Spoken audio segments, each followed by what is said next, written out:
And we are back. Here I am, Fly Navarro, with the early morning edition of the No BS World Tour. Today we are simulcasting not just on the normal No BS World Tour, we are also going live across the Okinawa radio network with my man,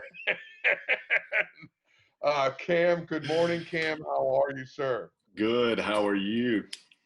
I am incredible. I can't believe how many people we already have watching us live on Facebook.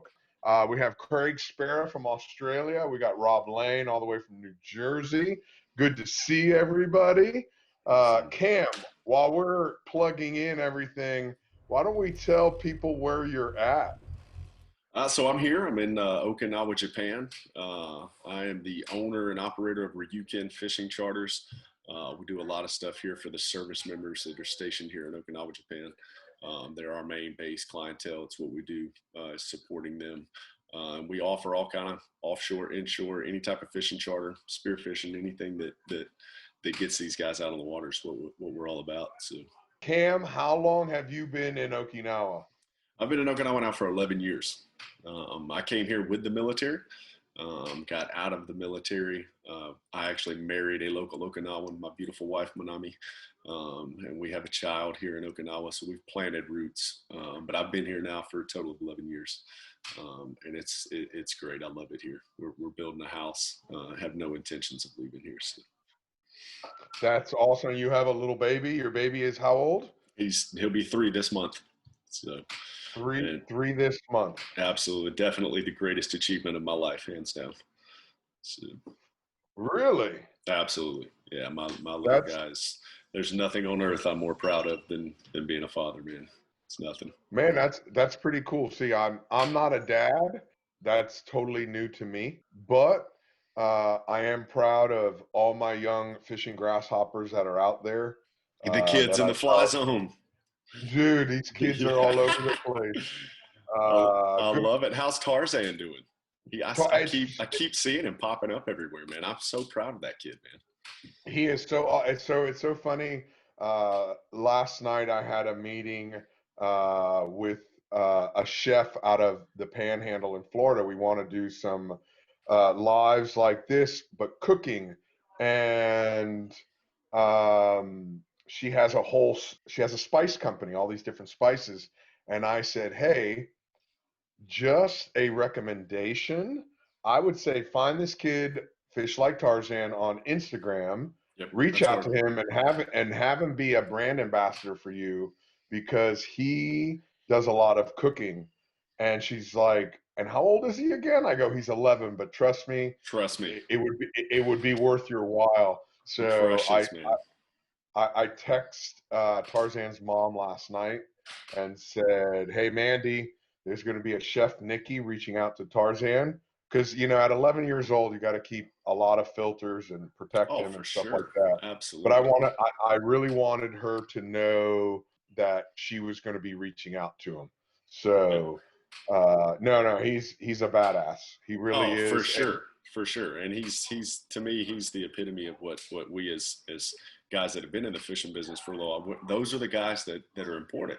Those guys are more important than us, for sure. Those are the guys that are going to replace us. Absolutely. They are the future of the fishery. I when I see his videos and stuff, it's so awesome to see what he's doing. And I think the last video I saw was, I think it was the Engel Coolers had taken him on as a brand ambassador, maybe had done some sponsorship with him. And I was just so stoked, man, when I saw that video. I was like, oh man, this kid is one, he's crushing it. And I just think it's outstanding that his mother is letting him, flourish and do that and guide him along those ways. That's outstanding, man. His mother and father, you don't see his dad in a lot of pictures, but a lot of times when he's on the boat, it's his dad.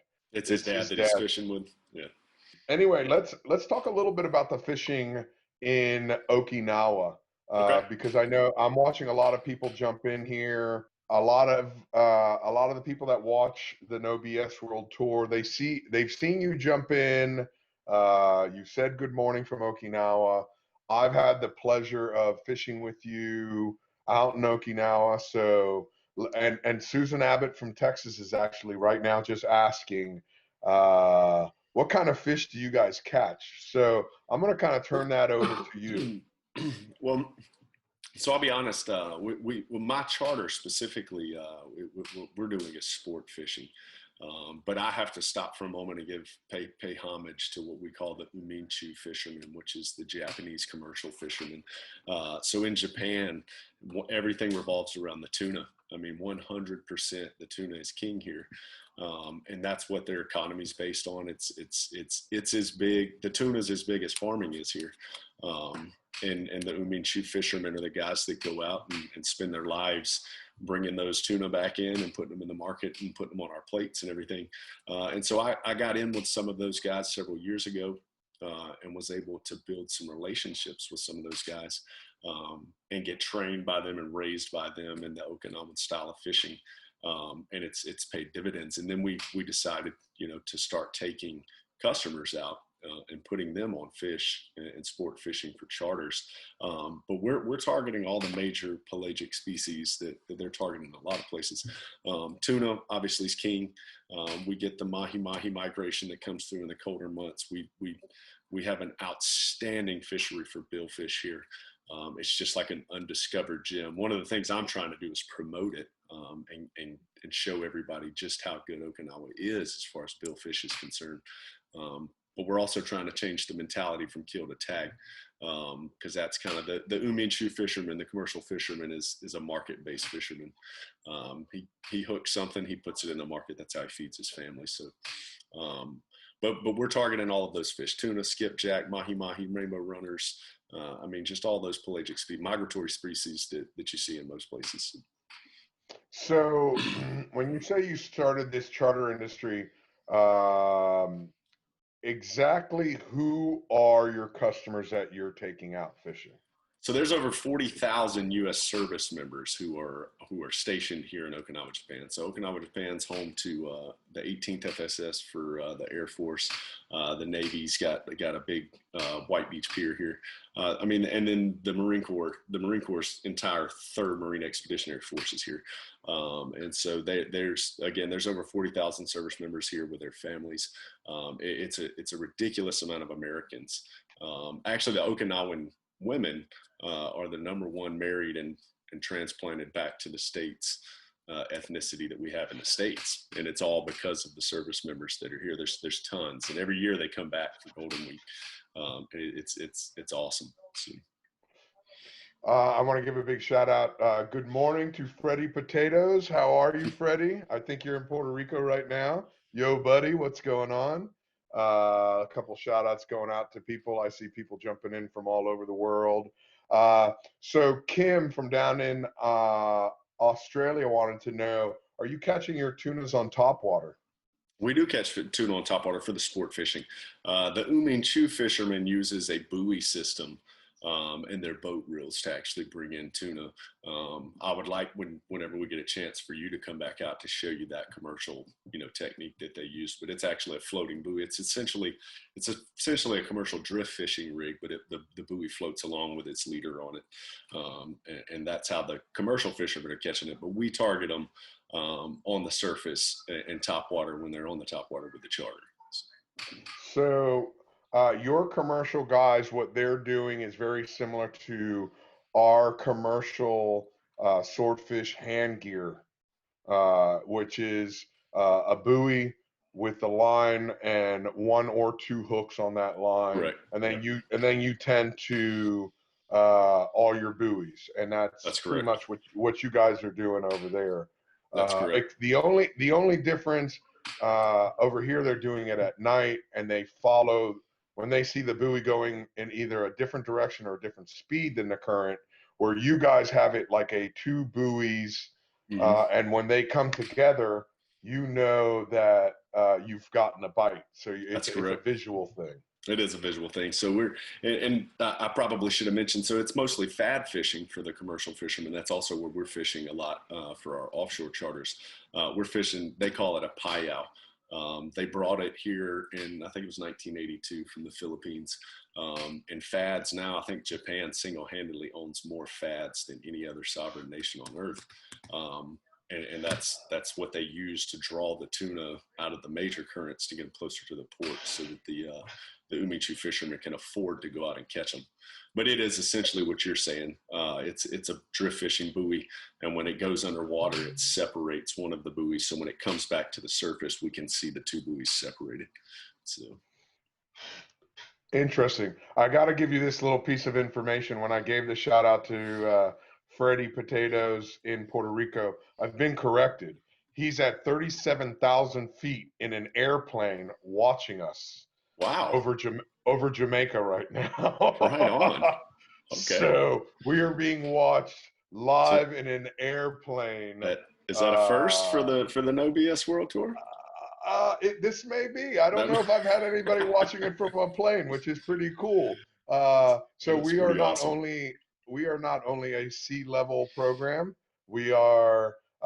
Listen, if we can do this and start talking with people in like SpaceX, where we can make this extraterrestrial, for sure, that would be awesome. Absolutely, that would be way cool. You know what? Let's. You know what? I'm gonna put that on a post-it note. Call Elon Musk. 2020 goal right there. I don't know about 2020. Maybe 2021. 2020 is a weird year, as we all know. It's definitely turned out to be. It's and it's so funny because when I was in Okinawa fishing with you, it was at the very beginning of all this craziness. That was, yeah. Because I remember your trip got canceled and you came down from the Osaka fishing show from up there. Exactly. My trip to Beijing got canceled, and that's when from my hotel room I sent you a message. Hey, is that invite still open? Still open. Absolutely. Yeah, absolutely. So I jumped on a plane and I'm like, I'm not sitting in Osaka this whole time for a week to do nothing. I'm gonna go do something. And speaking of that, did you see the marlin that your buddy caught yesterday? Kintaro Lures. Oh my God, yes, he sent it to me. That was a good fish, man. And they were running I was really happy with the videos. They did some really good content on that. It was the Bertram symbol. It's so funny because as soon as he caught it, he started bombarding me with the videos, pictures, yeah. And what a cool dude he is. He's such a cool dude. It's so funny. For those of you that didn't see the pictures on my Instagram, when I landed in Tokyo, him and his daughter picked me up. And for the whole fall, I had my full beard, and he actually put a beard mask on. So he picked me up. I'm like, dear God, look at his beard. That's amazing. But it was just a mask, wasn't it? Yeah, it was just a beard with a rubber band around him. So, but yeah, he caught one, and that was a great. I mean, it was a great fish, and then I thought the video was outstanding, man. No, it was phenomenal. He's a great guy. It's funny because I was having a conversation with somebody the other day, and I'm trying to remember who. Oh, I remember who it was, and I said it really. I try to make sure everywhere I go, somebody was telling me, you're that kind of guy that no matter where you go in the world, you have a contact that you can pick up a phone and call. I don't doubt that at all. And I says, not only that, but there's a lot of places that if I go and I don't call certain people, I would feel bad. And Kenturo is one of them. Also, my friend T. Rollins, out of Nagoya. I was in Osaka and I called him up and I literally jumped on the train, went, had lunch with him, hung out, only for a couple hours, but I would feel remiss if I didn't at least call him up and see how he was doing. So, and I try to make, I always try to make time for that when I go places. Because it's a long way to go, and if I don't reach out, I'd feel bad. I really would. So, and Japan is definitely one of those places that every time I've gone, everybody's treated me so well that if I didn't, I'd really feel so bad. Yeah.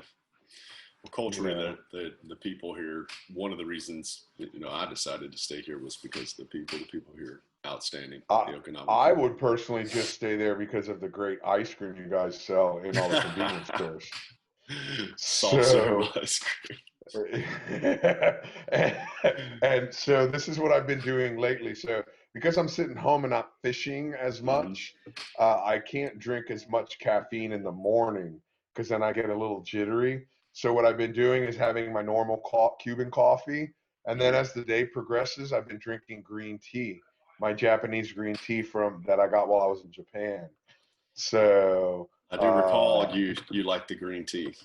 I love the green tea over there. I really do.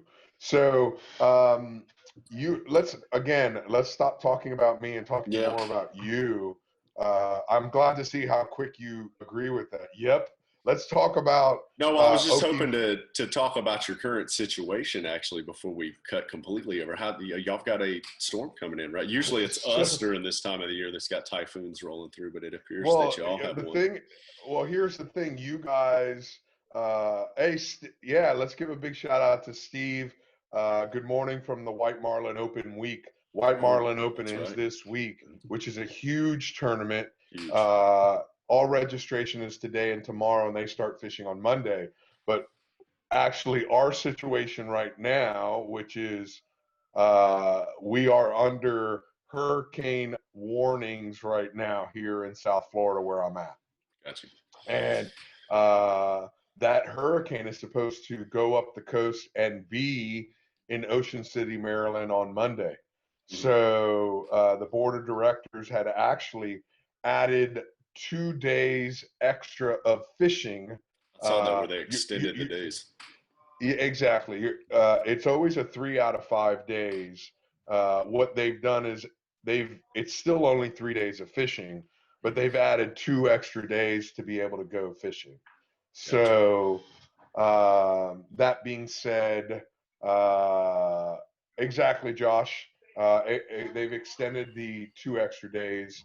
But right now we're and it's so weird because as this thing has been going on, I helped my friend Cody Holcomb move his boat yesterday, get it hauled out of the water, and then at the last minute yesterday at 1 o'clock, the barrier island of Palm Beach put out a mandatory evacuation.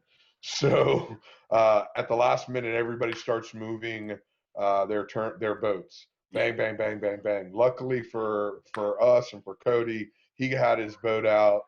I stopped briefly in the store and picked up a couple extra things just in case. Luckily for us, we're stocked up. I mean, I still have that boating mentality. We're stocked up. We got plenty of stuff to eat. But the hurricane that a couple of days ago was moving at 23 miles an hour, yesterday slowed down to 19, and then this morning is actually at 10. So we were supposed to be getting tropical storm force winds and rains last night. I am looking out the window, and what I see is crystal clear, but that's going to be deteriorating very rapidly as the day progresses. I believe we're going to start getting some rain starting probably about lunchtime. It is a little early for us in the No BS World Tour. It is 7:45 here on the East Coast, but let everybody know what time it is right now. It is 8:45 p.m. 8:45 p.m. in Okinawa. So that is correct. And this is something that we've been talking about actually for a while. This isn't it's quite some time, because I think we were going to try to get in there for like Veterans Day or one of the other days where we could kind of spotlight some military. It was Memorial Day. Memorial Day. Yep. I reached out to you for Memorial Day because I did 5 interviews on Memorial Day, and you being and you being a service member. Yep. But I was laid up in the hospital for nearly a month.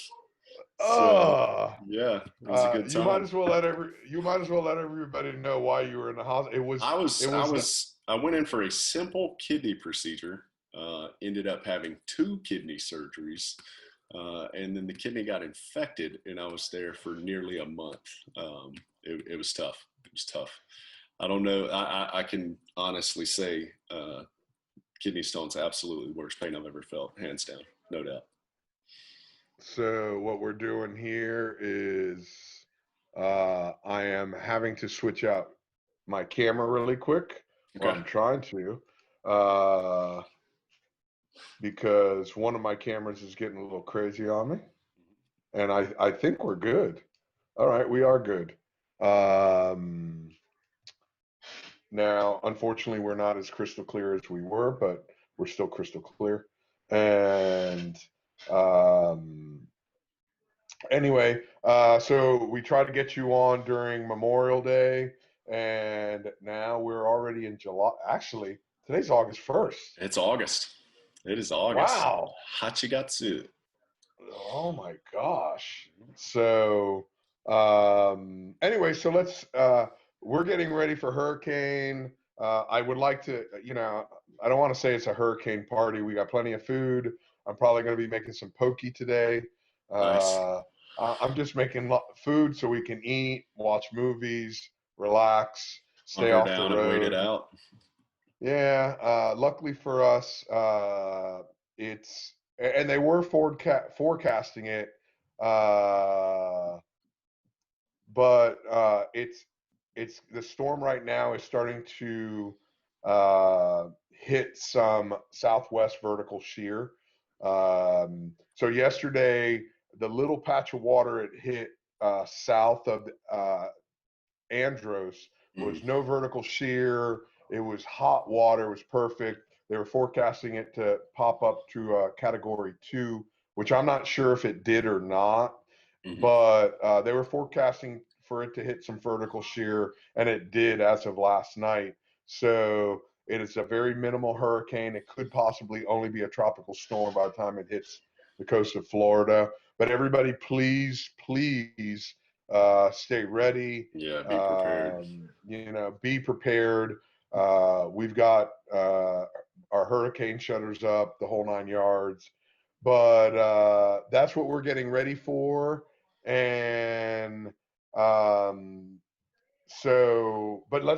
we're going to skip that. Let's talk about Okinawa, Japan, your boats, your tackle shop. You have the largest inventory of lure skirts in all of Okinawa, but you may even have it for all of Japan. There's the potential. There is. There's just not, my goal when I opened my tackle shop was just to try to bring a little bit of an American style tackle shop to Okinawa. And at the time, I'll be honest, I was kind of ignorant to the tackle shops in mainland Japan at the time. And my goal was to bring some of the American brands at the American prices so that we could provide them at an affordable price to these service members. Because I always felt when I was in the service, I always felt like some of the local tackle stores they're very overpriced. The standard of living here it's costly, so I felt like, some of the gear that you get in those tackle stores is 30-40% more expensive than it is at a tackle shop back home. So my goal was just to kind of bring a little bit of that to my customers. And then when we did that, we caught the attention of the local population very quickly.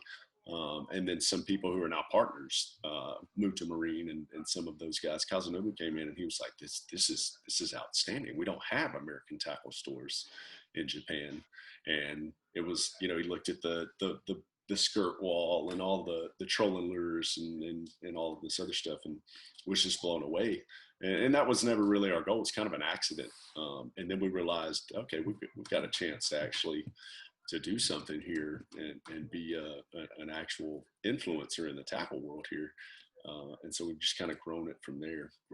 It's completely shut down right now because of the island is shut down for the coronavirus again, unfortunately. But we have the largest offshore, specifically, we have the largest trolling inventory for offshore trolling lures and trolling accessories and whatnot. I know in Okinawa, again, I'm pretty sure now with talking to the folks that I talked to now, maybe one of the largest in Japan. We're actually looking maybe to expand into mainland Japan here in the next couple of years, but that'll be long term. So I knew you when. What's that? That I said I knew you when you were just a small little tackle shop in Okinawa. Yeah, absolutely. Now you're going to be like this big giant powerhouse. Well, if that's what it goes to, then I'm okay with that. I just want it to be a cool spot for fishermen to come hang out, and I enjoy the service members coming in, and then even the local population coming in. And we've come to learn our tackle shop's kind of turned into this little place where people come and talk, and then there's a lot of fishing connections that get made there, and it's super cool. I enjoyed it. There was a lot of BS, a lot of bullshit being talked when I was in the tackle shop. Absolutely, and it's only getting more and more. So. Yeah, and some really good pizza and tacos. I would have never guessed I'd get good tacos in Okinawa, Japan, but those tacos were phenomenal. Yeah, the King Tacos is right next. They're actually world renowned. We get a lot of tourist business because of that taco joint. Really? Yeah, absolutely. I remember they brought in whatever it was, 6 tacos, however many come into the whole thing, and I was sitting there just chowing away on tacos. Yep. It's a good time. It was a great time. I totally enjoyed my time in Okinawa, and I'm looking forward to my next time in Okinawa. Absolutely. If you want to bring that up now. Yeah, absolutely. So I'm hoping I would like for you to come before then, but if not, we definitely we're excited. We're going to be hosting our tournament here. The Monza International Billfish Tournament. We're bringing it back. We're going to host it June 11th. Was it 11th through the 14th of next year? And we're bringing in a super cool tournament director who's also the tournament director of the Blue Marlin World Cup, Fly Navarro. He's going to come in and direct it for us. So I'm super stoked that you're coming out here for that. I'm looking forward to it, and it's really one of those things that I love the fact that you are trying to introduce tagging and releasing to the island, and the fact that we can put on what may be the first tag and release tournament in Okinawa. My knowledge, it's going to be the first, or at least it's going to be the only current running tournament that it is devoted to tag and release. So I think that's phenomenal, and that was one of the reasons that besides I want to go back to Okinawa, it's one of the reasons that I jumped at the opportunity when you guys asked me, will you be the tournament director? I'm like, hell yeah. So it's going to be a big deal. We've already talked. We've got several boats that have pledged to fish with us. We're going to run a charter league too, try to fly some teams in from some other places. It should be a really, really good deal. We're going to do it in the Okinawan cultural style. So there'll be an Okinawan festival right in the middle of it when the teams aren't fishing. So it's going to be a pretty extravagant event hosted right here close to us, right where I live here at the Monza Hotel, A&A Intercontinental Hotel.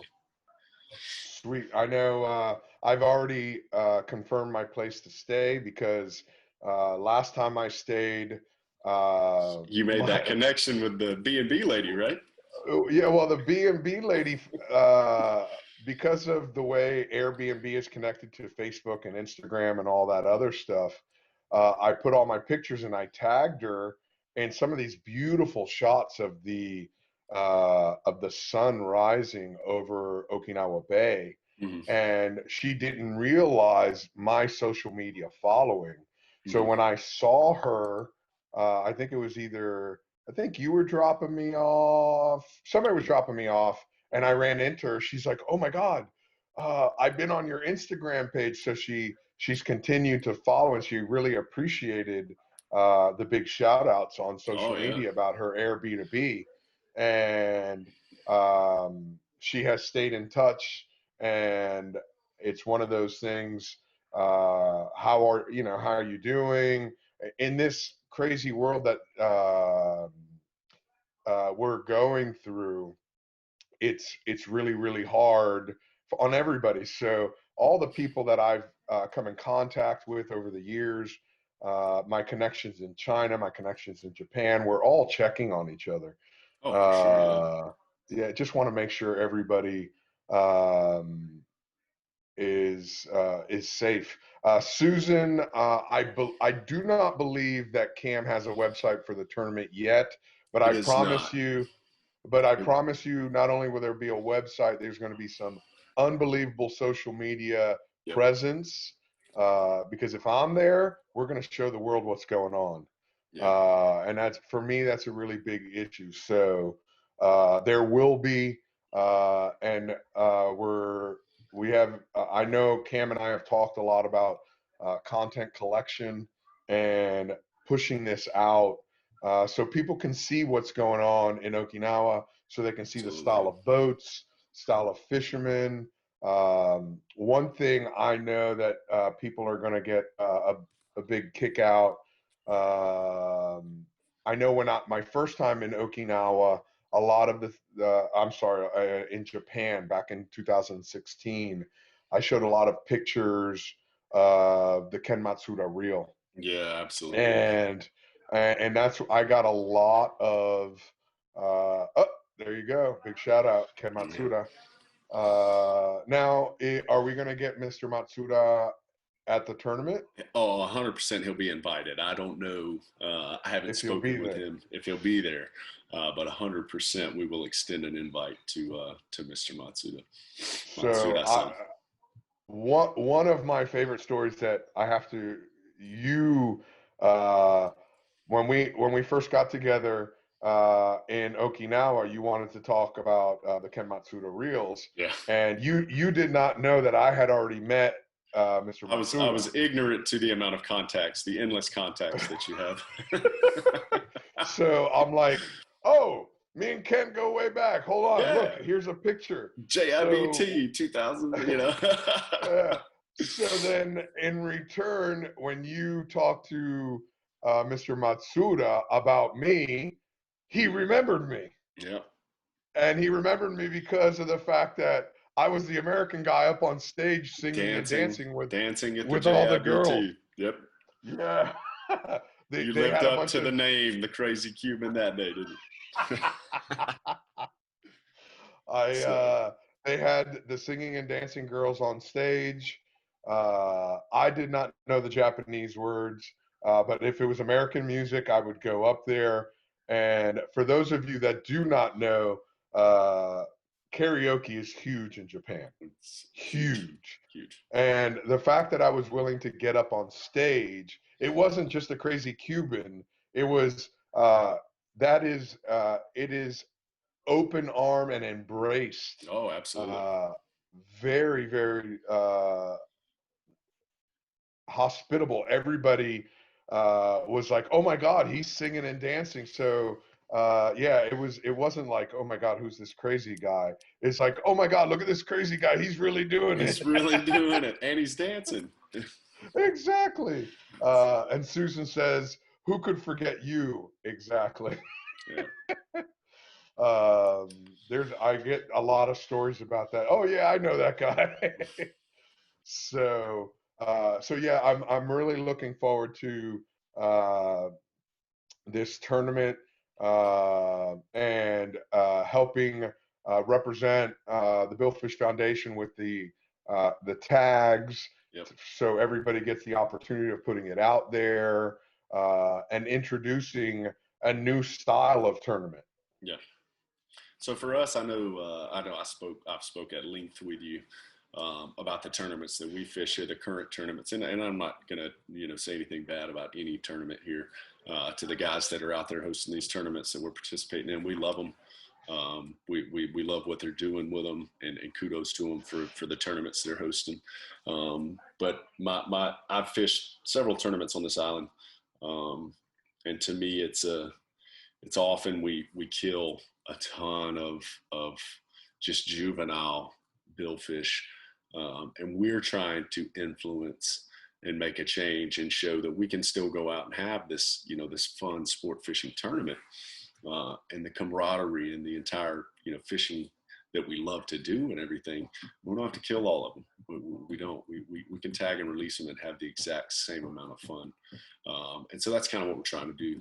And it goes back even to what we do with the charter. Just the Japanese mentality it's an old culture here of commercial fishing. And when you have a culture that's based in commercial fishing, to them, it's the fish are there to kill and profit from, or at least to feed their families and stuff. So we're trying to make a big step in the right direction. And I think this tournament is going to be our best venue to try to do that. The charter is one thing, and we get, a certain amount of influence with it, but this tournament, this is going to be, I think, will be monumental in influencing the local population, the American population that's here, and just the sport fishing tournament culture that's here into the right direction of tag and release. So that's what we're definitely excited for that. I think it's pretty cool. And we definitely are, to answer that previous question, we definitely, so we just got approval from the hotel this past, was it a couple weeks ago? When I spoke to you and said that it had been approved and everything. So we're in the infant stages of building out the website, building out the social media and all of that. All of that will go live here shortly, as soon as we can get it done and get it all posted. And then we'll try to splatter it, all over the world if we can. So I know this is going to be a weird question, okay. But that's kind of why I roll. Is it still daylight out? No, it's dark now. It's dark? Okay. It is summertime where the days are super long, but it's dark now. Okay, I was just curious because I can see what looks like somebody walking past your window behind you. Yeah, they're playing poker in the next room back there. Okay. All right. Okay. So I thought I could see light. I didn't know that was just another room. I thought it was outside.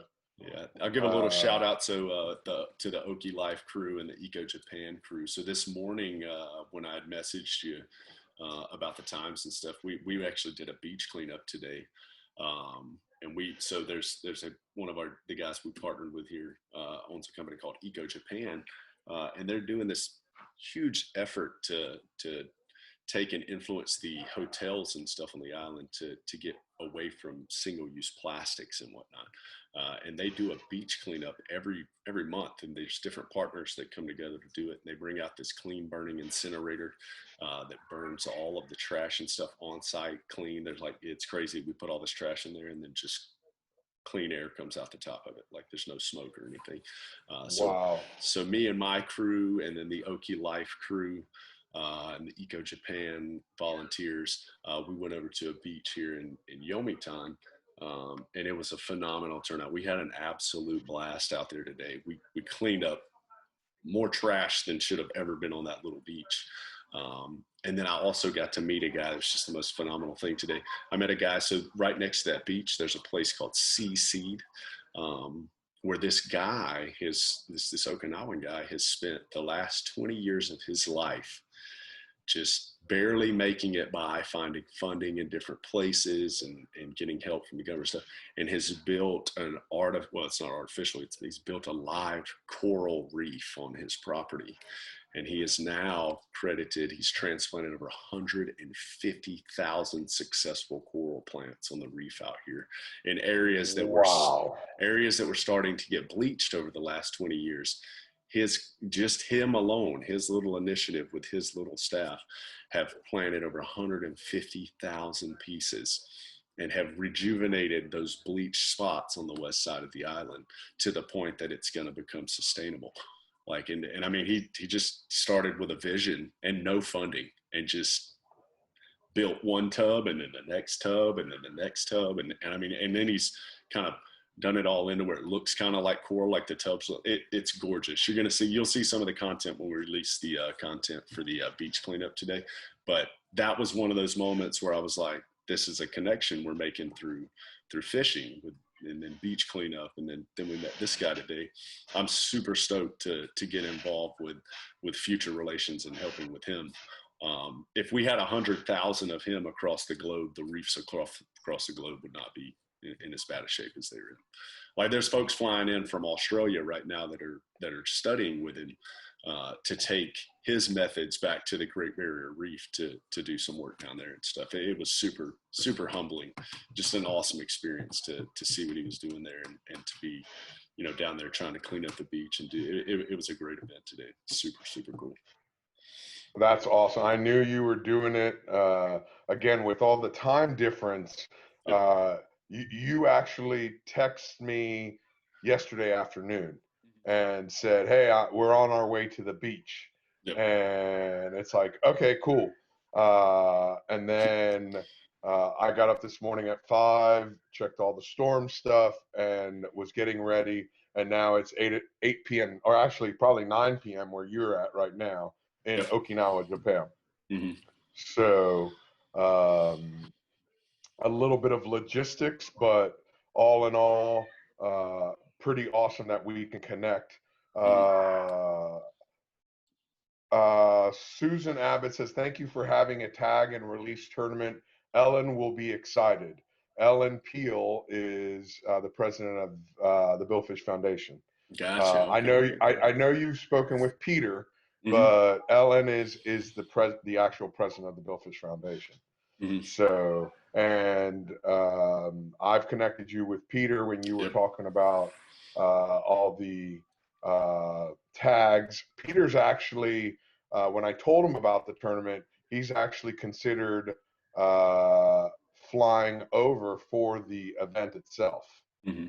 Absolutely. So, that would be outstanding. We would be very humbled and honored to have him. Wait a second. Don't say honored until you meet Peter. We would totally be glad to put him on stage and let him promote the Billfish Foundation. Listen, you haven't met Peter yet. I love to bust Peter's chops, and me and him, we have a great, great time. Peter is one of my dear friends. I put Peter right up there with Dom Jr. and Mike Samuels. The four of us, there's quite a lot of information that flows in between the four of us. So no, Peter's a great guy, and I'd really like to maybe even one day get him on a one of these lives with you, and maybe we can do that before the tournament or after the tournament or something to that nature, so that he can we can discuss about tag and release in the Japanese realm, because there is quite a bit of tagging that goes on out of Japan. There is, yes, there is. I know there's a lot of our partners that we fish with are doing. They're trying to do some of the same stuff we're doing down here in their own prefectures up in mainland Japan. So there is I think the Billfish Foundation has quite an amount of recipients and stuff that are getting their tags and tagging fish here, and we're just trying to kind of change the southernmost prefecture into that same belief. So. Well, it's a real neat place, and actually, I have to say it's probably one. And I just thought about it right now.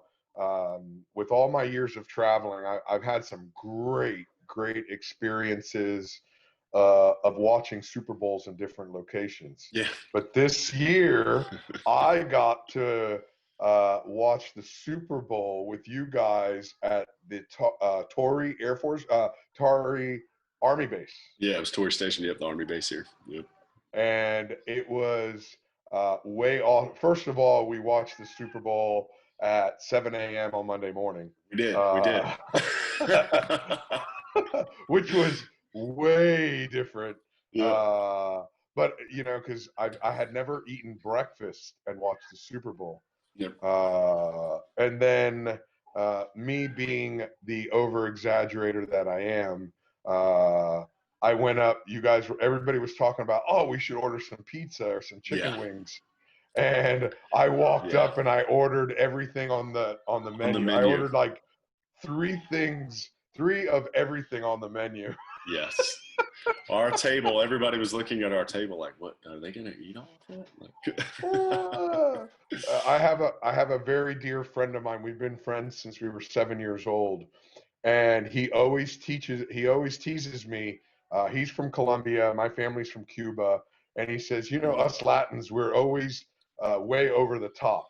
So instead of like just saying, okay, let's have 1 of everything, no, let's have 3 of everything.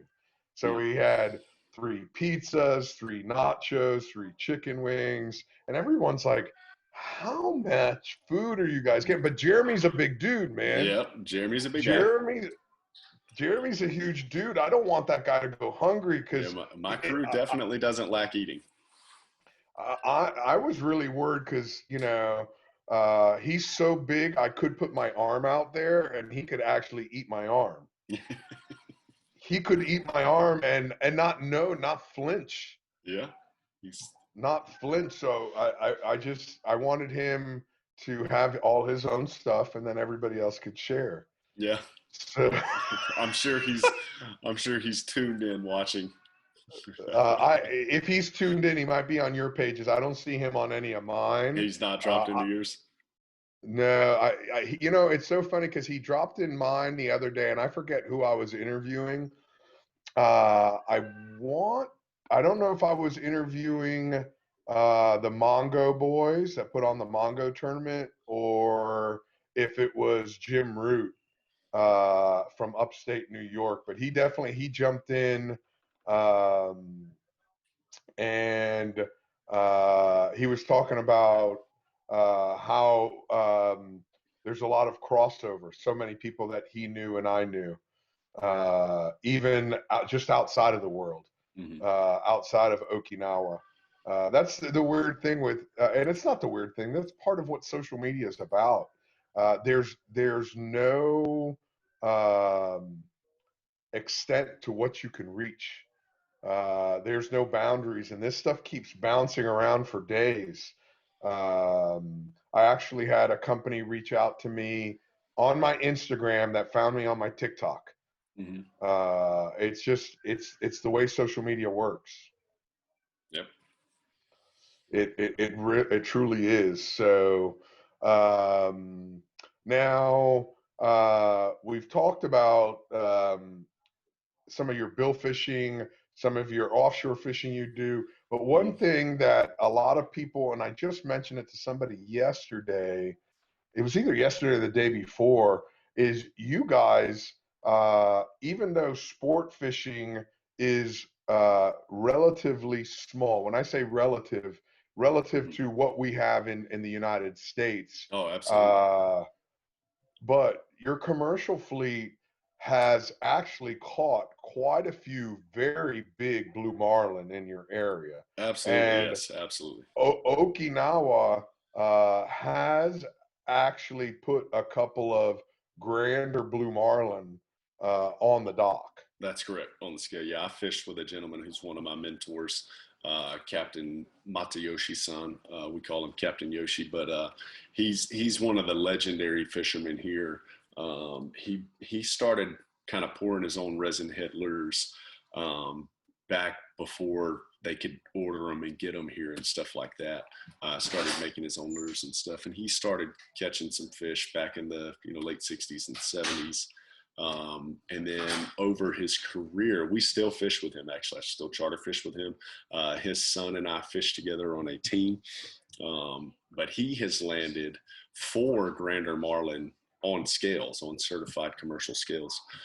He's landed 4 himself, lost a 5th one at the boat because of an injury that occurred with a mate. But then there's a couple legendary fish that have been landed here. There was one that was caught on commercial rig, not on rod and reel. It was caught on commercial rig, and they somehow managed to get it in and drag it back to the port. I don't think it ever made it onto the boat, actually, but it actually bottomed out a 1-ton scale. Whoa. Yes, and I would not have believed that had I not seen the scale and everything. It bottomed. The pictures in the newspaper and everything were cartoonish. The fish was so large, it didn't look real. And had I not known some of the folks that were actually firsthand witnesses of it hitting the scale, I just wouldn't have believed it. I wouldn't have believed it. But it bottomed out a certified 1-ton scale. It's over I think they said it was over 29 feet long. Just a monster. They had to wrap it up and kind of tie it up to get it to where they could get it up off the ground onto the scale. But again, caught on a commercial rig, not on rod and reel, but definitely swimming around in the Okinawan waters. A 2,000-pound blue marlin is a monster fish. It's a monster. So I want to continue talking about this monster, but I want to give a big shout out to my man Tarzan, just joined in. All right, he missed the whole spiel about him. He missed his. His intro. I know we were talking, and that's why I wanted to circle back around about giving him a shout out, because we were talking about Tarzan earlier at the beginning of the podcast. See, Tarzan, they know about you already in Okinawa, Japan. Yep, I'll give a shout out to Tarzan. I just want to say, buddy, if you're out there listening, I know you're tuned into Fly's social media there. We are absolutely 100% proud of what you've got going on, man. What you are doing is awesome. You keep it up, man. You've got more sponsors than most of the adults I know out here, and you're just crushing it, man. Stay humble and stay passionate.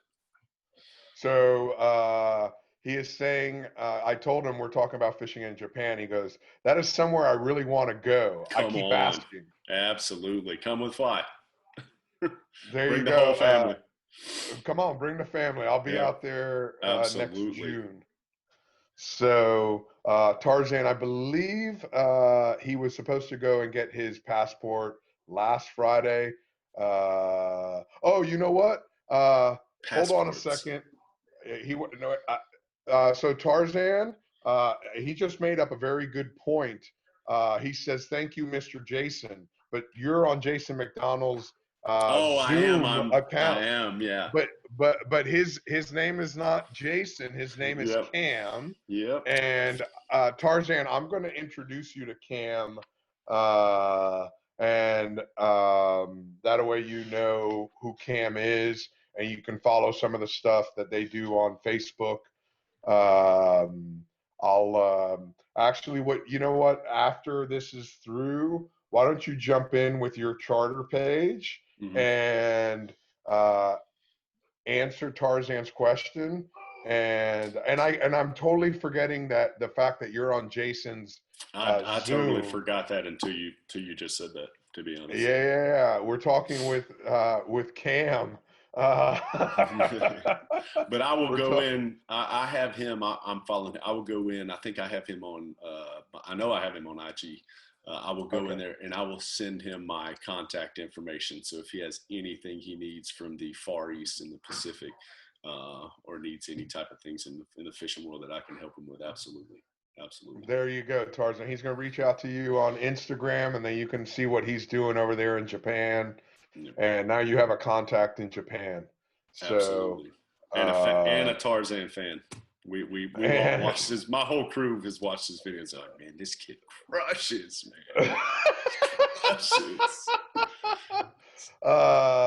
And then hey to Tarzan from Boaters Planet crew, Josh Wilkinson from Arlington, Virginia. I'm telling you, he's who's going to replace me. For sure. I'm just going to say here's Fly One day you Fishing. just pass off the reins, man. Just take it over. I have no children, so I got to give it to somebody. Absolutely. Here, take it.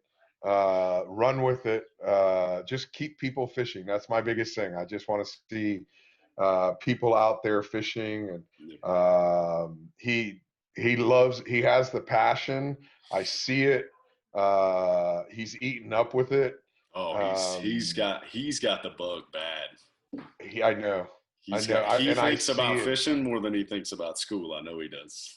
Yeah. Oh, it's so funny because when I got the chance to go fishing with Tarzan, one of the best things that I enjoyed was that I got to see fishing through the eyes of an 11-year-old. Mm-hmm. And not that I don't have the passion for fishing, but at 47 years old, you know, I've seen a lot of things. And I have a lot of friends that tease me about different things, that I look at it so mechanical and so, okay, this is what we got to do to get the fish on. And once the fish is on, then you enjoy it. But until we get it on, it's a business. Oh, and it's technicality, a lot of technicality. Yeah. And we go through the steps. Okay, the fish is going to come up on this lure. We stay calm. We do this. We do this. We do this. Okay, now we got him on. Now let's enjoy the moment. And fishing with him, it wasn't a technicality. It was the excitement. And let's go do it. Yeah, absolutely. And I got to see it, and I loved every moment of it. I know, speaking of passports, and then youth fishing and stuff like that with the IGFA passports kits, you know, the passports to fishing that we're doing.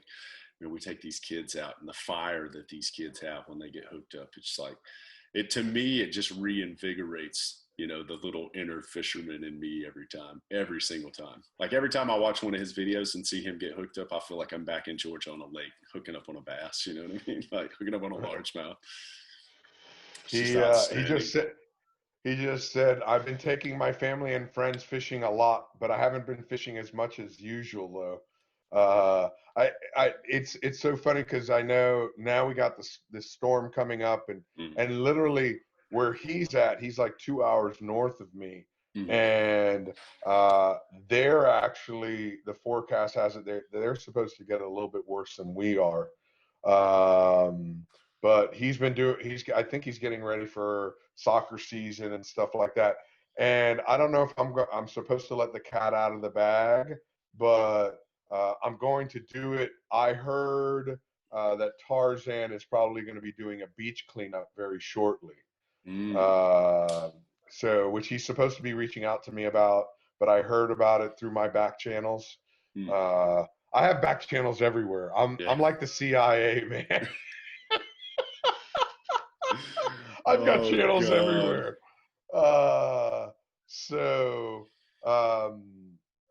But I don't think I'm going to be home for his dates, but I still want to do some stuff to help him. I'm supposed to be going to Colorado here in a week and a half. So I'm going to try to go on vacation. That's if Colorado doesn't close us down. I was going to say, is y'all traveling getting a little easier, or is so? Yeah, here's the thing: there's some states that are closing certain states down, and it's a week by week process. So we just take it as it comes. So I'm going to Colorado to go do a little trout fishing and just a little R&R, really. Check a little out hiking. The Rocky Yeah, get out of the house. I've noticed that I've gotten way too comfortable sitting in this room. I can reach out to everybody. What's that? I said you've done a lot of that recently with the coronavirus. I know, you know, it's so funny. You know, just 4 months ago, I was in the middle of a 71,000-mile tour, and now I've gone to 0. And just something as little as going out and talking to people, you realize, whoa, I've been in this room by myself, where it's only Zoom meetings like this. For people that are joining in, I have Cam from Okinawa, Japan, online. And even though it says Jason McDonald, it is Cam. It's a different Zoom account. Sorry. Hurricane will bring a lot of trash. My mom is waiting on the city for something for it. Okay, cool beans, Tarzan. And listen, if you need a sponsor, let me know. I will be more than happy to sponsor garbage bags or anything along those lines if you need it. We will do that as well. We just did a beach cleanup today. Tell Tarzan, keep a lookout. We're going to launch a video of what we did for our beach cleanup. We don't have trash bags because we incinerate on site. It's kind of a cool process. We'll show you guys that once we get the video done. Okay. Well, there you have it. Cam will send cool. you. I will send you some sponsorship for some bags or whatever you guys need for beach cleanup, but then we'll also send you some videos to take a look at. Perfect. And everybody, again, I have Cam all the way from Okinawa, Japan. We're coming at you live. We're 8:20 in the morning here in Florida time, but it's 9:20 your time. Have you eaten dinner yet? We did. We did the beach cleanup and then jumped in the ocean, swam a little bit, cooled off. Went home, saw my kid for a little bit, rested for a minute, and then we actually had a little barbecue here before they started this poker game that's going on through that window right there. They're playing some cards. We had a barbecue and got together to thank the people that came out for the beach cleanup. What did you have on the barbecue? Oh God, everything. Chicken, there was steak, there was sausage, there was pork. And then there was some Okinawan stuff. We had some sashimi, and it's always a mix, with us. So. I know when I was in Okinawa with you, and we went to the local. Actually, I want to give a big shout out. I see Tiny just joined us, and actually, Tiny has fished in Okinawa, Japan. Really? Yeah, he was there on the French Look. So he was out in Okinawa, Japan. I also see my coach, my high school football coach, Coach Cherry, joining in. So, Coach, don't make me do laps. I promise. I'll do it, but afterwards. Yeah, when I was in Okinawa with you, we went to the local Okinawa restaurant. And that was what was known as an izakaya. Izakaya. It was some great food. Tiny says, awesome place. So Tiny, just so you know, I'm talking with Cam. Cam has a local tackle. I say a local tackle. You have a U.S. Tackle shop in Okinawa. You have all kinds of. Okinawa.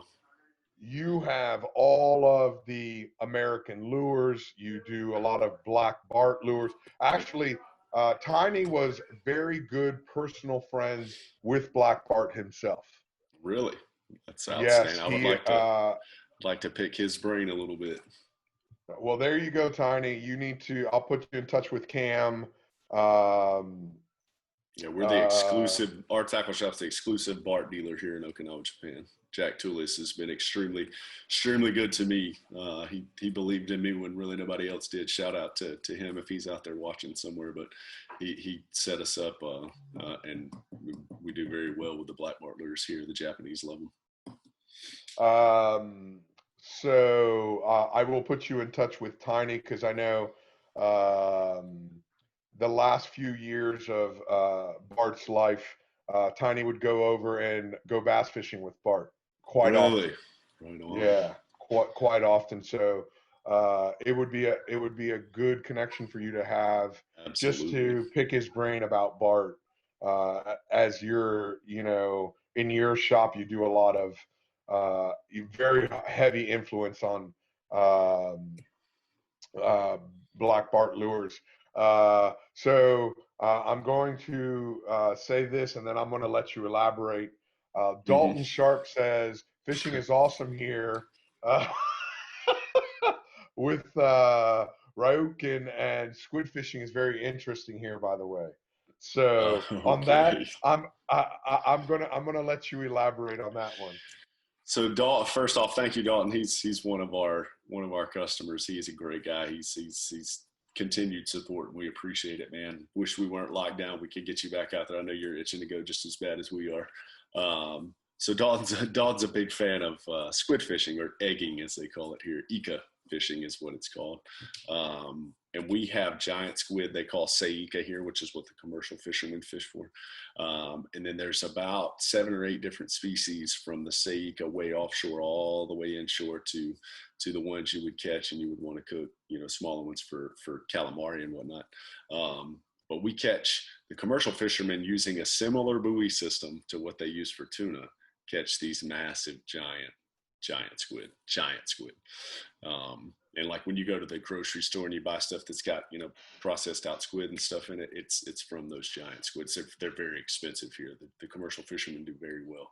It's probably the most boring technique of fishing I've ever seen in my entire life. Even the commercial fishermen are like, man, I hate doing this, but it's too much money not to do it, you know? So it's that boring. Oh, it's terrible. It's terrible. Like you don't even know you got a fish until right there. You're like, oh, there it is. Okay, dead. You know, it's like, it's terrible, man. It's there's no sport whatsoever in giant squid fishing. However, there is a lot of sport in the egging, which is the Japanese form of jigging for them, where they're using it's like a little L-shaped or a S-shaped shrimp with Christmas tree hooks on the back of it, and you cast its top water just like you would for any other type of casting and jigging. But we do very well casting from shore for squid here. And there's a very big squid culture in Japan, probably more than I would say I've ever seen. At least for me, I've never seen people target squid from shore the way as many people do as they do here. It's a big sport. It's probably squid fishing and squid tackle alone is probably its own $1 million industry here. So and just my brain running, I'm thinking of a squid tournament from the beach. No, that would totally work. You would do very well. Do very well. So we need to talk some more about that. I'm all about it. I think that would be so awesome. I think that would be so awesome. Let me also pass on this information from Tiny to you, because you'll probably be interested in this. Mm-hmm. Bart's daughter has just written an amazing book about his life that will be published soon. Okay, is that his daughter Lauren? Tiny, is that his daughter Lauren? So she was actually one of the guest anglers during the JIBT a few years ago with Kazunobu, the gentleman that owns Muta Marine Fishing, one of our partners. Shout out to Muta Marine Fishing. If you like high-end fishing apparel, definitely check them out. But she was a guest angler on their boat several years ago, and they got to meet her and everything. So it was pretty cool for them. Yes, that's the daughter. Okay, awesome. That's the daughter. And Tarzan just volunteered to go squid fishing. I want to do that. Absolutely. Tarzan, I'll tell you what, you can help me put on the beach squid fishing tournament. Absolutely. I think that would just be kick ass. Oh, crush. It would just be so fun.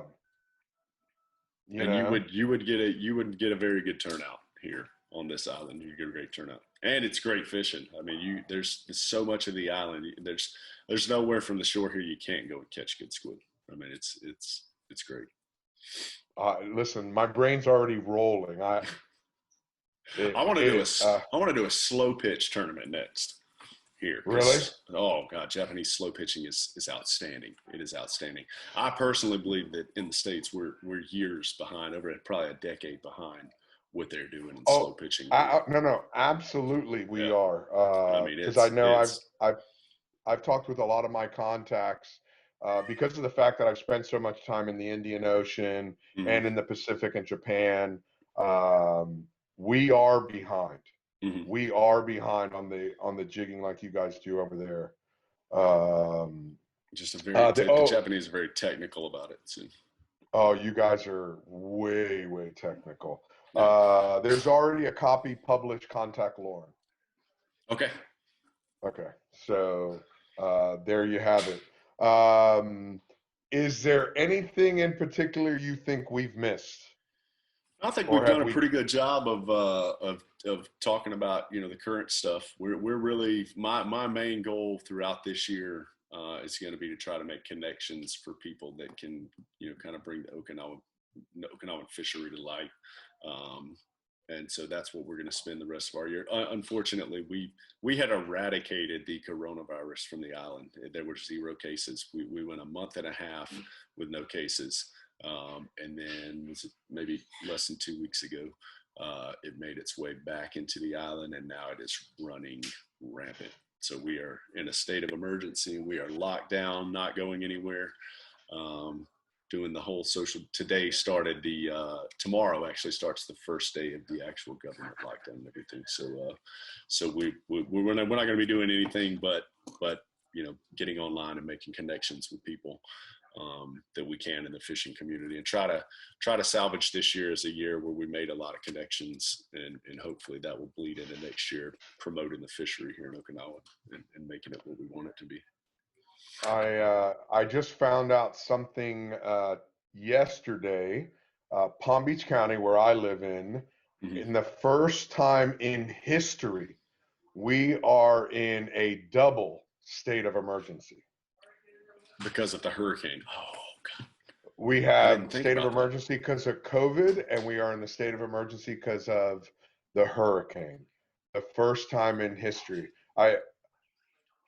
Don't just whisper it. You've already put your elbow into the video. You might as well say something. That was Brian. That was our photographer. He's one of the Oki Life crew, and he's a great guy. So before we sign off, tell everybody what Oki Life is, so they understand what Oki Life is. Oki Life, and you can check them out on Facebook for sure. Definitely go check them out on Facebook. I think that's a shirt somewhere, right? If nobody knew hear the words, they were thinking you were flexing because you're doing this. I'm pointing at this shirt that's in the background. I know what you're doing, but you look like you're doing over there. Look at that muscle. Definitely not doing that. So Oki Life is it's a social media company. It's their social media platform.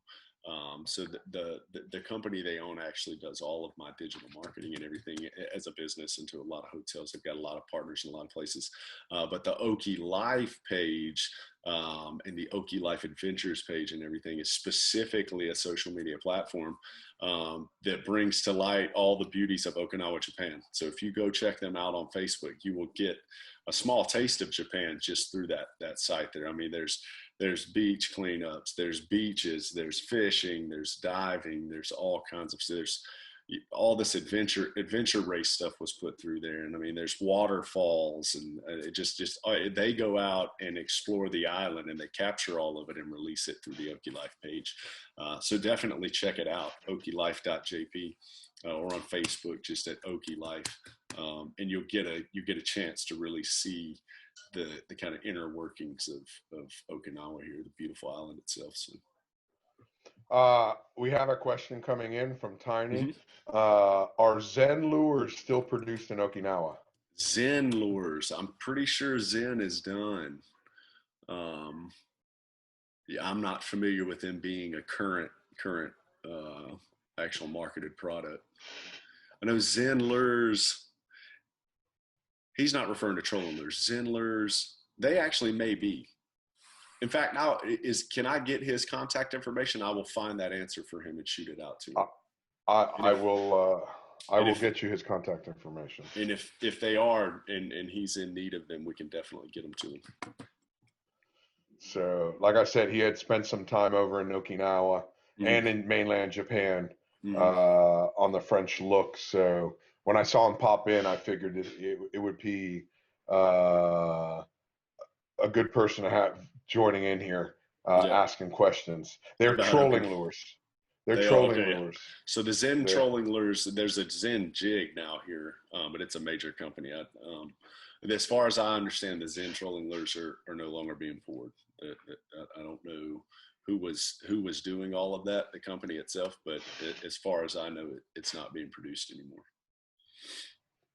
All right. We do have some old ones. We have some old ones around. Some of the older fishermen have them, which is the only reason I'm familiar with them. But to my knowledge, they're not being produced anymore. Alex, good to see you, brother. All right. On that note, I think unless you got something else, we're going to wrap it up here. I got nothing other than just stay tuned. We're gonna push all the information. Oh, I did want to ask you. I'm sorry. You got time for a question from me? For all of my for all of my viewers that are on my social media that are watching, because I'm looking at 2 different screens right now. For all of the folks that are watching, you have had we've been talking. You've had the wonderful opportunity to make your way down to the Bahamas here recently. Can you kind of spread some news to the folks that are on my social media about the developments that you've had the opportunity to be taken a part of down there? So I went to visit the rebirth of Walker's Key. It's been closed for about 13 years, and it could be even 14. And I believe it's been 3 weeks now. I flew over there, and they finally got the seawall all the way around the marina. The last 2 pilings of the original dock were still in there. Everything else was gone, but there's still last 2 pilings. They were actually going to do a ceremony to pull them out. Really? And yeah, it was going to be, kind of the official end of the old dock before they start driving the pilings for the new dock. And with that going on, it's going to be a 96 slip marina. They're going to have 6 slips that are going to be for boats of 200 foot in length. So for big mega yachts. Yeah. The medium low water is going to be 14 foot. So there's going to be plenty of water for people coming in. There are going to be floating docks. There are going to be 50 turnkey villas. There's going to be a lot of what there's going to be some kind of tents that are going to be put up. And when he said tents, he meaning Mr. Carl Allen, it's more like glamping. I remember you had discussed that with me, and it's like, it's more like some glamping. Nice tents. Yeah, the biggest thing is for a lot of the people that come over on center console boats that can't afford the villas, you're going to have tents, beds, you're going to have all the great amenities, but in a situation like right now where you have a storm coming in, you can take everything right down, put it away. Yeah. So you don't have to worry about a structure getting blown apart. Like the old hotel that was originally there that was so well known, it was completely destroyed, which was one of the reasons they opted not to rebuild there, wasn't it? I believe so. I believe so. So there's a lot of work being done. I'm scheduled to go back in 3 weeks. Nice.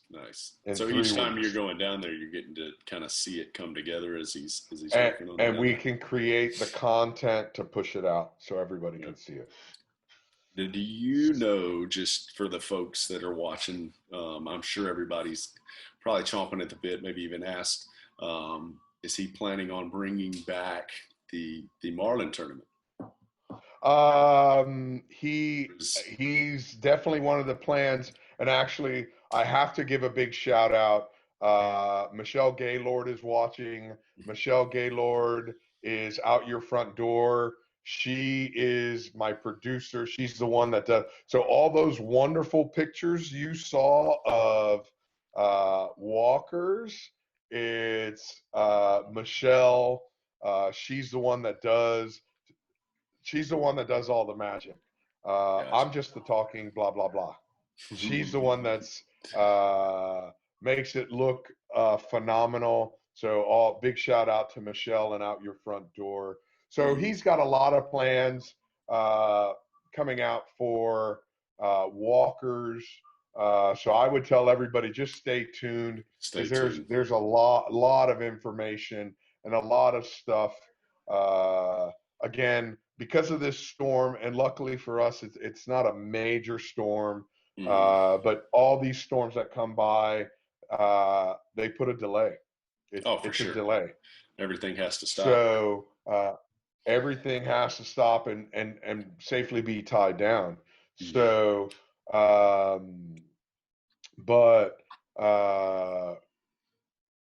right now it's on shutdown. But there's plan of opening up the marina right around the first week of September. Oh, wow, first to second week. Just have the marina open, have the docks in, but hopefully, not hopefully, we're going to be going back out there in about 3 weeks. But hopefully have a video out soon of what he has accomplished already as far as the seawall and so forth, so everybody can see all of the stuff that's gone out. Wow. So what's been happening up until now. So that's just awesome news. I know when I first spoke to you and the word about all of that had come out and everything, I know there's a lot of folks across the globe who are excited to see Walker's Cay come back. I mean, yeah, it's going to be way awesome. It's going to be way awesome. And he's got some very large plans. So, but all that stuff will come out in due time. In due time, when it's supposed to be released. Awesome. So, all right, I want you to stay right there. You don't hang up, but I'm going to sign out on Facebook. Everybody, thank you so much for joining us this Saturday morning, wherever you are at, whether you're in a tropical storm watch warning, hurricane watch or warning area, if you're in an Ocean City, Maryland, getting ready for the White Marlin Open, if you're in Okinawa, Japan, or wherever you're watching, thank you so much. 37,000 feet on an airplane. That was pretty cool, too. That was pretty cool. That was way cool. So, everybody, thank you so much. Cam, thank you so much. And thank you for having me. Tarzan, I will be talking to you. Call me when you're done putting up your shutters. I heard you're putting up your shutters today. So he's in a hurricane warning zone as well. So I heard him and his dad are putting up shutters today. So everybody, to all you cool cats and kittens, thank you so much. And we will talk with you guys later. Peace out, y'all. Peace. Thank you. Boom. Stopping live stream. Let me make sure it's stopped. I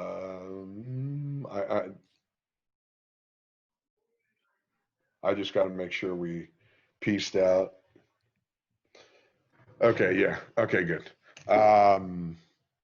So right now it's either Memorial Weekend or the weekend after for the Marlin tournament, or the weekend before. I'm sorry, but I didn't want to throw out that we just put the proposal in. Gotcha. Because there's some powers that be that are trying to get in there, and they do not know that I put a proposal in. They're assuming that I did because I was hanging out with Carl, but they don't really know that I did. Yeah. You know, so the other thing, I didn't want to spill the beans out, but I forgot to tell you before we went live. I just signed contract this week on my first book deal. Really? Yeah. No shit. So this is going to be it's going to be an annual event. It's going to be, and I think they've really talked me into it. I didn't know if I was going to do. First of all, they talked me into the book deal, and I didn't want to say it with Tiny. Tiny's working on his book, and just a little piece of inside information on Tiny. You guys aren't live, are you? We're not you live. Guys no. Okay.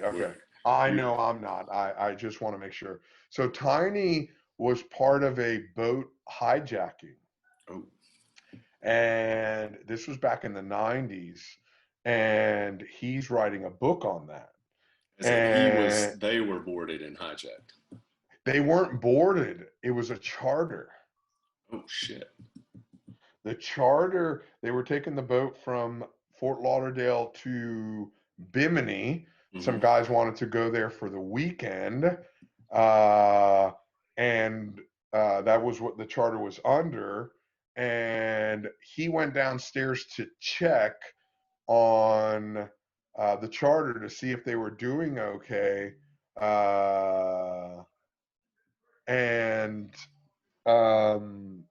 When he walked into the salon, they had all these Uzis out. Oh, shit. So they grabbed him, they handcuffed him into the engine room. And what they were trying to do was take the boat and run it down to Colombia. And then load it up with drugs and bring it up. And they were going to kill them and take the boat.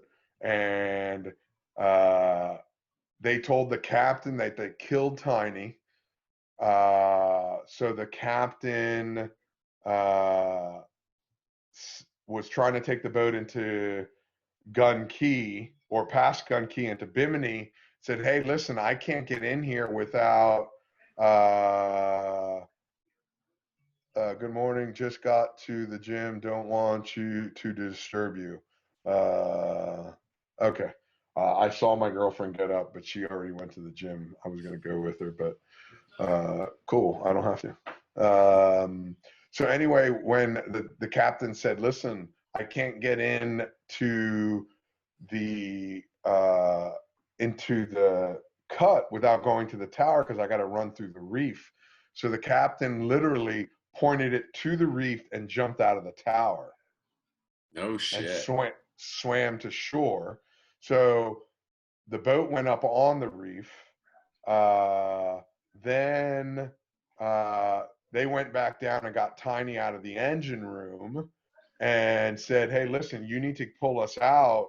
And Tiny's like, hey, man, if we've got a hole in the boat, if we pull the boat out, it's going to sink. Straight to the bottom, yeah. So they handcuffed him to the steering wheel and made him throw the life raft out, and the boat sank, but the boat sank in like 5 foot of water. Mm-hmm. And they left Tiny on the boat to sink. They got on the life raft, went to the beach. And by this time, the captain went and got the police.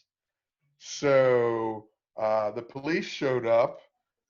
The two guys said they were hijacked. They went out to the boat, found Tiny handcuffed to the steering wheel. So they grabbed all 4 of them and put them in the same jail cell. So the captain and Tiny were locked up with the 2 hijackers until they could figure out who was telling the truth. Correct. What the fuck? So anyway, Tiny's going through that. He's writing a book deal on that. I actually, and I didn't want to, not everybody knows, and I'm not going to make a big stink until we have all the places, the things, for sure. Because Tiny's been working on it for 2 years. Well, there's a lot that goes into the books, man. So I just signed contract, and we're going to have it available for Christmas this year. Wow. That's pretty quick. You know me, man. I got that. So So what this is going to be, it's going to be a yearly anthology of this year. It's going to be all the tournaments of the Americas. Mm-hmm. But my ultimate goal is to make it a yearly anthology of the biggest tournaments in the world. Mm-hmm.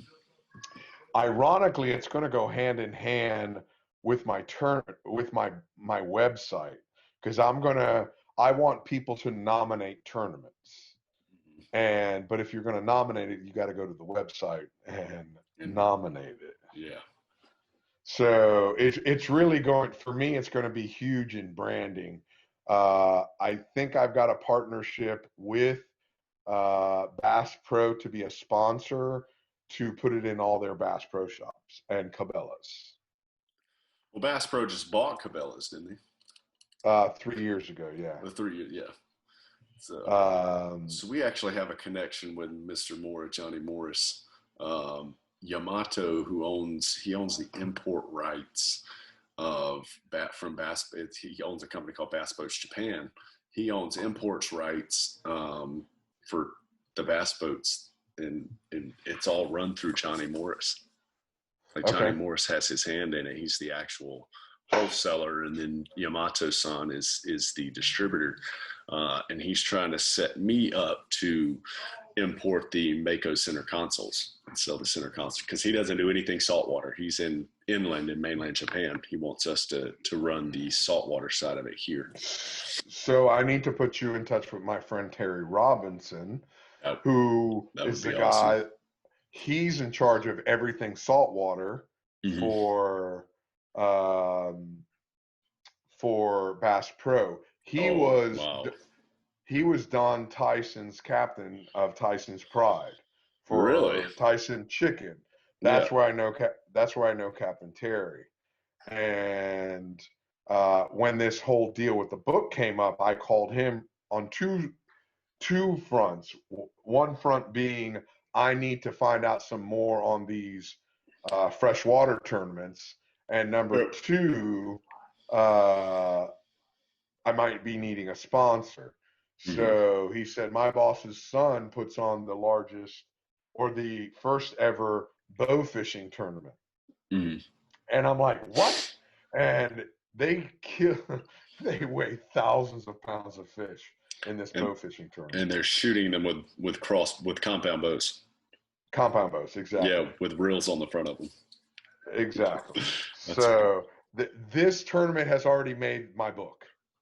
Yeah, it's already made the book because that it's needs to different. be in the book.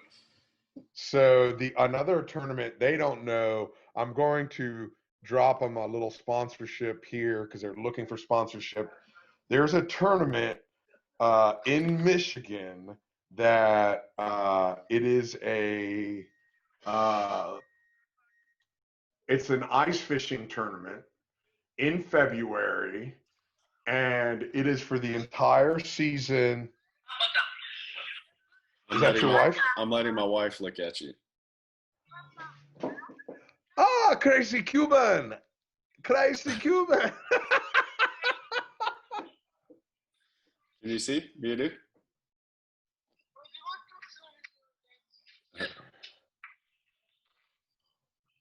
I thought I'd say hi. Hold on. I gotta put it on the big screen so I can. Konnichiwa. Let's say hi. Hi. That's not your wife, is it? That's my son. Your son. Yeah. Okay. We almost done, Dale. I'll call you right back. At the podcast, Yomitan. I call you right back.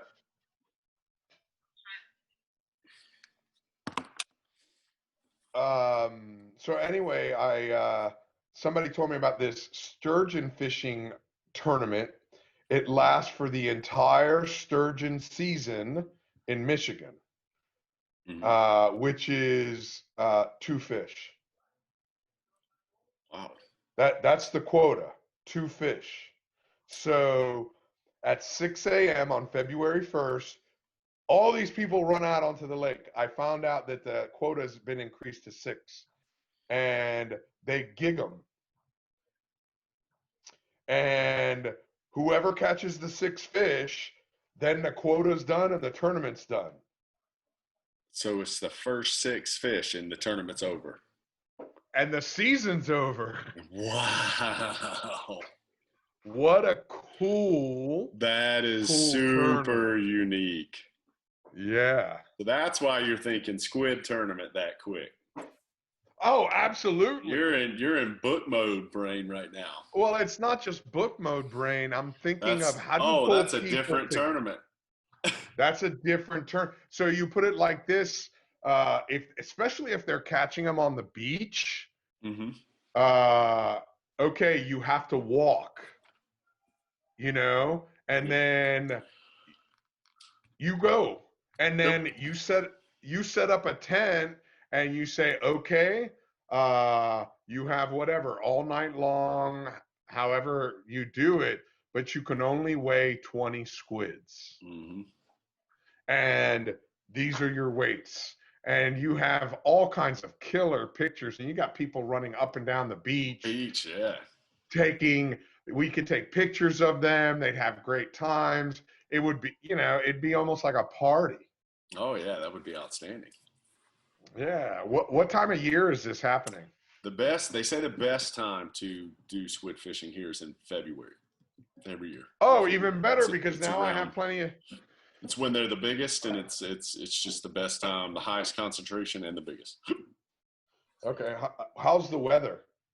February? I mean, it never gets too cold here. Yeah, I mean, that's a colder month for us, but it's never too cold here. Maybe 55, 60. No, that's perfect, because February for me is a time of month or a time of year I don't have a lot. So I can bounce over. I was going to try to put a tournament on in what's that called, Casa Vieja Lodge. Yes. But now I just got reached out to about putting together some fishing operations for the Super Bowl this year, to take out all the football players that come in for the Super Bowl. Not the ones that are playing, but the ones that come in just to see it. To be there. So maybe do some like fishing tours, fishing charters. Yeah, absolutely. So I'm going to start working on a plan for that. But for the next few days I got to put a list of 60 to 100 tournaments that I want in my book. And then next week we're going to work on questions. First year it's going to be just the Americas, but I want to make it global. Yeah. But I don't want to overextend myself, because there's a really good chance we might make it might go saltwater, inshore, and offshore. Saltwater, offshore, saltwater, inshore, and freshwater. But I want to kind of blend them, so people have to look at everything. And I might make it from 60 tournaments to 100 tournaments, the top 100 tournaments of the world. But the moment you start making it more pages, it costs more money. Oh, for sure, yeah. So I know at the beginning, I got to make it where it's not cost prohibitive. And then as it goes out, then first year of anything like tournaments, it's the hardest. Once people start seeing it, and then where I want it to be, where people are putting in, where I'm not chasing the tournaments. You have to get nominated, even if it's by the tournament director. It's nominated, because now it's my legwork. Yeah. Now it's my legwork. Now I want to be able to flip it back around. I want to flip it back around where I don't do the legwork. I'm going to have the social media platform where everybody can enter it. Yeah. Exactly. That's legit. It's way, way legit. So now for me, literally, I'm going to have you populating my platform on your recommendations. Yeah. So it's a win-win for me. So what other stuff can I not say on the podcast that I could say to you now? That was my biggest thing. I just didn't want to. Don't want to spill the beans on that till it's the right time. Yeah, a lot of that, it's all about one of my business partners that I did the what's that called? That we partnered up for the walkers thing. we're going to be doing a lot of really big tournaments. And one of them was here in Palm Beach. We're now looking to do one on one of the Great Lakes, where we're going to have some big name bands coming in. And he posted up on his social media, hey, we got big things coming in next year. Sign up for our email list.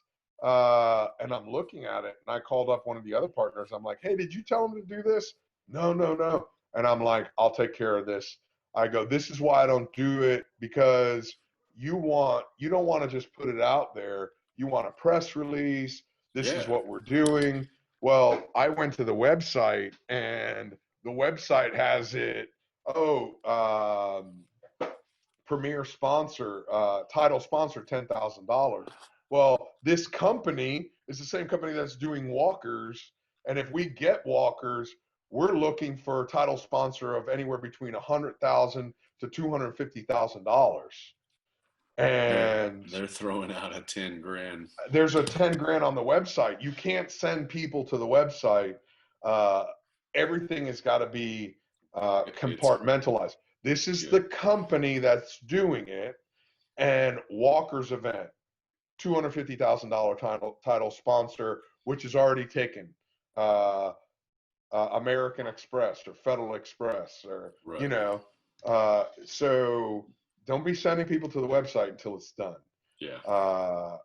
Until we got all the information. And me personally, I don't want people to know, they see my name on there and then they say, wait a second, you're with Carl Allen. Most people are stupid. Some people aren't. Some people are not. Some people will put it together. Yeah, and I don't want nobody to know, because when it comes out, when the press release comes out that we're going to be doing walkers, I want the invitation list already out. Mm-hmm. I want the invite list, because everybody's going to want to go, and I'm only going to have, we're going to have 70 invites, but we're only going to be inviting 50 boats and holding on to 20. Mm-hmm. So as time gets along, Carl Allen may say, hey, I want to give an invite to this person. Okay, you're the person that owns the island. Jimmy Buffett wants to sing there. He gets an invite. Mm-hmm. We're going to try to get George Strait, maybe Alan Jackson. They get an invite. But at the last minute, if you have somebody, a Kenny Chesney, a Garth Brooks, that say, hey, man, I want to perform if I can get in there, I want to have that extra invite. Absolutely, yeah. You know, your name got thrown into the fact, because what I may try to do is may offer up a $20,000 sponsorship to Viking, mm-hmm. and they will get 2 paid entries on Viking demo boats. Mm-hmm. One will go to Pat Healy, and one we get to fill. Mm-hmm. And if we get to fill it, that invite will go to you guys, but you guys have to pay the entry. Yeah, no worries. We get the boat for you, but it's going to be their factory boat. You guys are already a Viking customer. Correct. So it's politics. Oh, it's a lot of politics. So, but it's either going to be the 3rd or 4th week of May. Okay. Perfect. Which will be kind of hard for you, just so you know. So we're logistically going to have to get all of our stuff done that requires me prior to me leaving. If that happens, if we get the privilege to come down there, we'll have to have all of my end done before I fly over. And then you and me are going to have to turn around and fly back together. Correct. Correct. That's why I am pushing for the tournament to be the 3rd week of May. So I have, because I still have the World Cup stuff going on. So I need to be able to compartmentalize all that, fly out to Japan, and then get back for the World Cup. Right.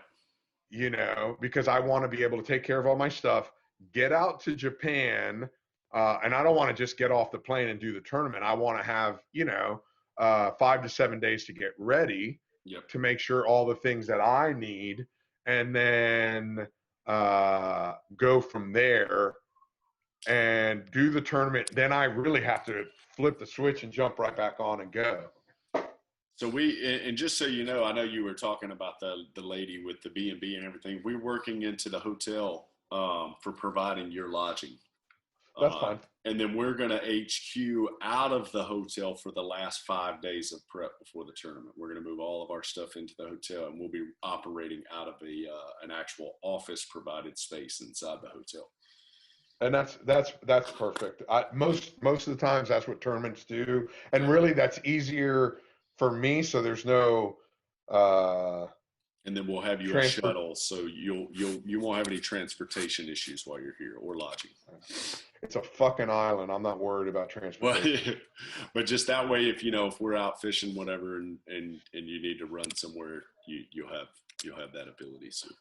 All right, and probably what we'll do is I'll need somebody to run the radio, so it's in Japanese. Yep. So we'll figure all that logistics. Mm-hmm. And I told you I would be willing to, if we can't get somebody else to sponsor the tags, I would get my company to sponsor the tags. Mm-hmm. So I think the tags are going to be, unless you just want to, I don't think the tags are going to be an issue. I think we could. No. It's just, I know the Billfish Foundation, they cannot donate them. It costs them $3 a tag.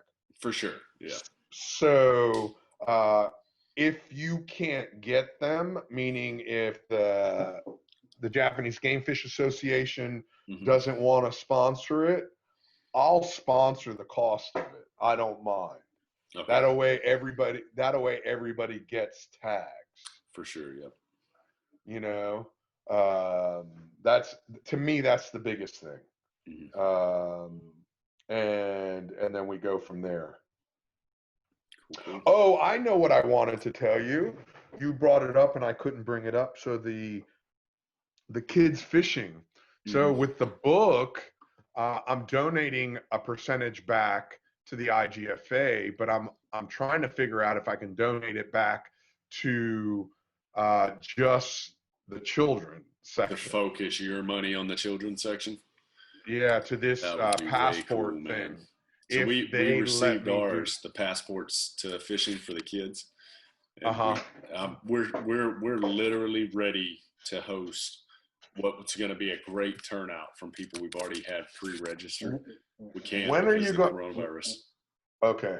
As soon as I know more, I'm going to send you all of that content too, so you can post it all over. Okay. Fly Zone. Kids in the Fly Zone. I'll tell you what. You know what I'd really love to do is I would love to get Tarzan involved teaching these classes, because he teaches these kids. It all depends on how this book thing works out. I may give him 2 pages. He doesn't know this yet. Pages cost money. Oh, for sure. For sure. So, but I may give, so you didn't see it on here. A couple of weeks ago, he wanted to give a big shout out to all his different sponsors and the people that helped him. I know a lot of guys in different companies that are helping him as well. Guys that I know, they haven't called me. Like, his mom asked me. I told myself I was not going to say anything unless his mom asked me. But she asked me my thoughts on Pelagic. Pelagic is giving him clothes. I don't like Pelagic. I've heard a lot of folks don't like what goes on behind the scenes at Pelagic. Exactly. A lot of tits and ass and partying and some other stuff. Some extracurricular substances that are going on with that company. And I told her that, and I said, listen, as long as you can keep a really close leash on him, let him be a part of it. But what I'm trying to do is give him more on my end where he doesn't have to go that end. So, like Grundon's doesn't have a kids section, but as he grows, I can, even if it's me subsidizing it, as Fly Zone Fishing, I want to make you a Grundon's ambassador. But because I know everybody that's pushing him along the way, and they're helping, but with the things that I do are way more global. Right now, pelagic is more fun right now. But with the stuff that IG popular right now, they're very trendy on IG right now. Exactly. But I know with the things I got going on, and really for kids in the fly zone, especially that he's 11, I can make him the poster child very easily. My biggest thing is my infrastructure is just not there where pelagics is. Right. My infrastructure is me and whoever I sub stuff out to. But once is it just he's looking, or I guess he's not looking. He probably got offered by pelagic, I'm assuming. Exactly. I mean, if we want him to go, why don't maybe we reach out to, I'm looking at trying to bring Under Armour's fishing apparel, which is actually super great sport fishing apparel. They don't make outerwear and stuff like Grundon's does and everything. But maybe we can reach out to them and see if we can get them to pick him up instead of pelagic. I'm going to let him run his course right now. Yeah. I'm going to let him run his course right now because of the fact he likes it. They have a lot of local deals that go on, and they invite him to these seminars, and it's good for him. As long as his mom keeps mom and dad, and they keep a very close eye on it. So that's my biggest thing. Just keep a close eye on them, and just so you're aware. But with the things that I have planned, I'm going to try to pull them. I just yesterday, one of these podcasts, we're going to start trying to do a weekly cooking podcast. We're about to add a weekly YouTube video for cooking. One of the hotels is hooked in with us. We're going to do the catch content video and everything, then take the fish back and do a specific fish prep video with the local 5-star chef here at one of the hotels. Well, I had a chef reach out to me a couple of days. Actually, a friend of mine put me in touch with her. I talked to her yesterday. She has this spice company she's trying to grow. I said, do you have any influencers? No. I says, I got an idea for you. I says, look up Fish Like Tarzan on Instagram. Yeah. He loves to catch, clean, and cook. I says, you're going to be hard pressed to try to get one of these 2 million followers to grab you. I go, but here's a kid. When I met him, he had 1,500. He's up to 40 something hundred right now. And that's just since Corona started. Yep. I go, get him on your program. I says, but I'm letting you know he's 11. She's like, he's 11. I go, listen, and I explained to her how I met him. So I said, I'm going to let his mom know you're going to be reaching out on Instagram. I'm not going to let him know. Just let him know that I recommended you or recommended him. So I told Mandy, hey, Chef Nikki's going to be reaching out to Tarzan. Just so you know, when he says something, this is not just some creepy adult. Yeah. I recommend it. So,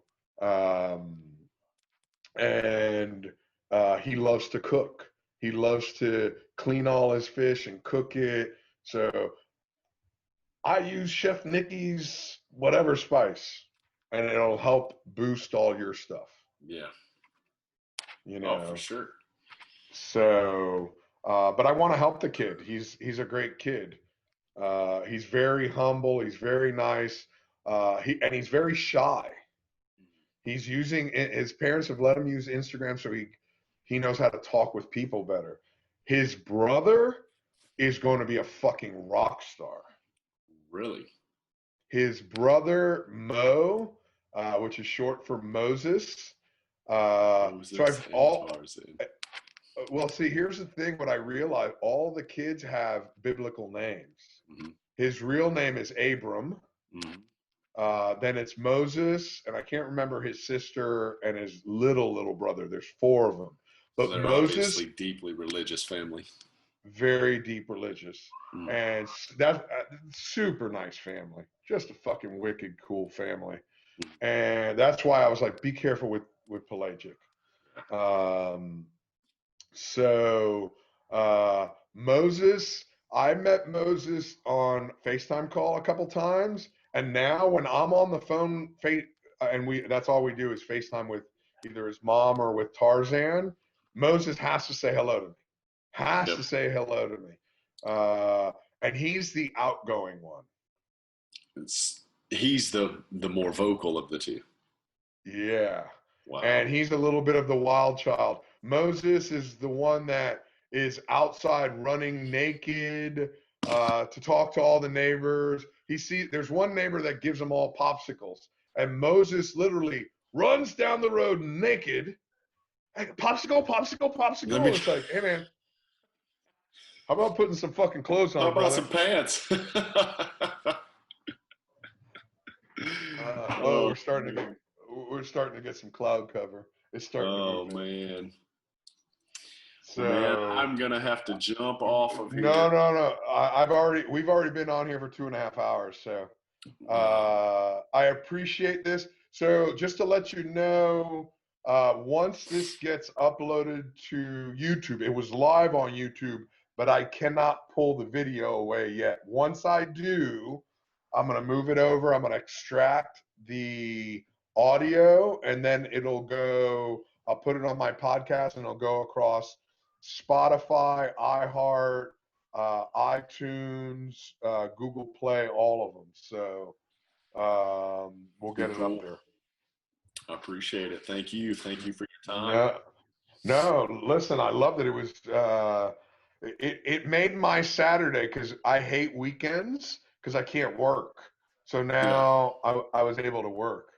Cool. So thank you. I appreciate it. And let me know when you guys get the edited roll of it. And what we'll do is give it to me in raw format, meaning like in a Dropbox. And then I can upload it with all the B-roll in it onto my Facebook and link your Facebook on it, so it'll all go back. Yours and Okie Life. Okay, awesome. So share it across all of them. Yeah, that way we can try to drag some. We can backfeed some followers to you. Sweet. So, all right, brother. Well, call your wife back, but don't leave without playing a little bit of poker. No, I'm going outside to play a little bit of poker before I leave. Absolutely. So. And listen, always bet on black. Always bet on black. That's what Wesley Snipes says. All righty, my brother. Thank you so much. Thanks, man. Be safe. You as well. We'll call and check in on you after the hurricane. Sounds good. Talk to you guys later. Later. Bye.